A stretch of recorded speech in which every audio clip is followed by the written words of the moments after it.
Gestion de l'innovation, comprendre le processus d'innovation pour le piloter. Les essentiels de la gestion aux éditions EMS. Albéric Tellier, Thomas Louallier, bonjour. Bonjour Jean-Philippe. Bonjour Jean-Philippe. Professeur à l'Université de Caen. Et donc vous êtes les auteurs de cette somme qui fait 514 pages consacrée au pilotage de l'innovation et à sa compréhension. C'est la deuxième édition. On reviendra peut-être sur ce qui a changé en 15 ans, parce que la première édition était il y a 15 ans. Et donc, alors, pourquoi cet ouvrage? L'objectif de cet ouvrage, le sens? Il se trouve que, vous l'avez dit, il y a 15 ans entre la première et la deuxième édition. En 15 ans, le champ a explosé.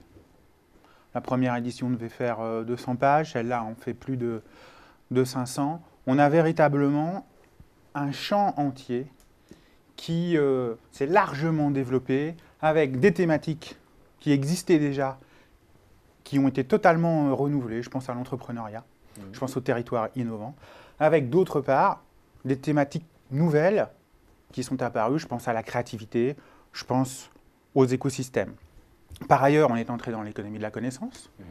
3% du PIB doivent être consacrés à la recherche et au développement. En France, les chiffres sont sortis hier. Pour 2013, 2,20 et quelques.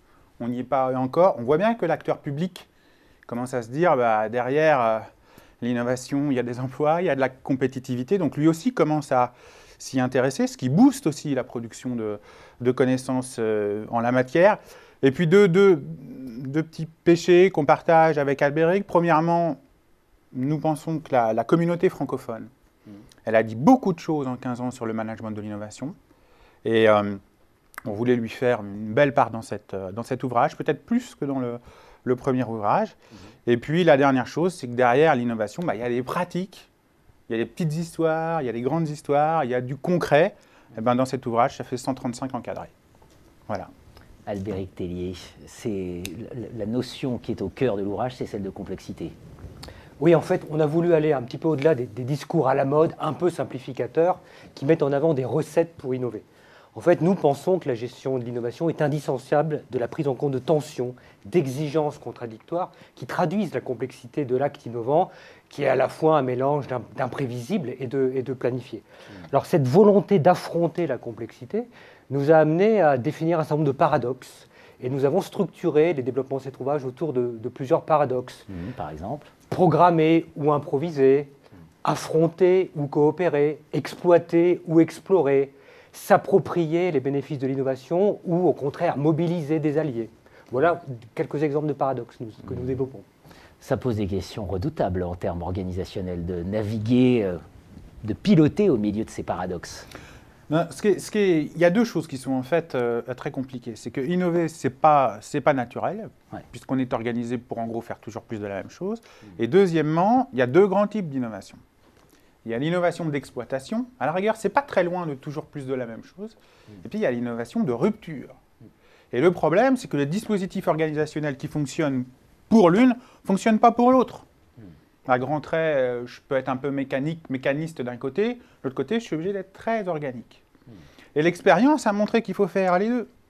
Le Japon, qui ne faisait que de l'incrémental, il n'existe plus beaucoup. Donc comment est-ce qu'on fait? Eh bien, on est ambidextre. Alors, qu'est-ce que ça veut dire? Ça veut dire qu'on a des endroits dans l'organisation où on est plutôt dans l'exploration, des endroits dans l'organisation où on est plutôt dans l'exploitation. Alors, on joue sur les structures qui sont plutôt d'exploitation, plutôt d'exploration, et puis sur les comportements et sur le management, l'ambidextrie structurelle, l'ambidextrie contextuelle. Et puis, on peut aussi faire exploser les frontières de l'organisation. On co-innove, on innove ensemble, on est sur de l'interorganisationnel. Et là, on a l'ambidextrie de réseau. Et par exemple, je vais m'allier à des grandes entreprises et des petites entreprises. Et bien, schématiquement, aux petites entreprises, plutôt l'exploration, aux grandes, plutôt l'exploitation. C'est ça l'ambidextrie. Là, on touche au cœur de la troisième révolution industrielle, Albéric. Alors la troisième révolution industrielle, c'est vrai qu'elle occupe une place particulière dans l'ouvrage. Vous l'avez dit, 15 ans séparent les deux éditions. La première avait été publiée juste avant cette troisième révolution. Et effectivement, ça change beaucoup de choses. Alors, non seulement l'innovation est plus que jamais la clé de la compétitivité de l'entreprise, en plus, ces poussées scientifiques et technologiques très fortes offrent des opportunités incroyables pour les entreprises, mais en même temps sont à l'origine de ruptures technologiques aux conséquences immenses, effondrement des barrières à l'entrée, remise en cause des business models, remise en cause des positions concurrentielles. Donc à la fois, évidemment, source d'opportunités et de menaces. Et puis aussi, ces nouvelles technologies permettent de revoir, de renouveler les dispositifs organisationnels propices à l'innovation. Si je prends l'exemple du crowdsourcing, on a bien des technologies nouvelles qui permettent aux firmes maintenant de se connecter avec divers acteurs, des chercheurs, des internautes, la foule. Mais en même temps, ces pratiques qui sont très intéressantes parce que derrière, c'est de l'innovation collaborative, c'est une production d'idées sans équivalent. Derrière, ça questionne les responsables d'innovation, comment faire participer ces gens-là, comment les faire travailler avec la R&D, avec le marketing, comment rémunérer, comment mettre en place un cadre organisationnel qui soit propice à l'utilisation de ces opportunités technologiques. Autant de questions absolument majeures, donc à retrouver dans Gestion de l'innovation, comprendre le processus d'innovation pour le piloter, par Thomas Louali et Albéric Tellier. Merci de votre venue. C'est une somme parce qu'on y trouve tout. Voilà, à lire absolument. Eh bien, nous sommes aussi au compliment.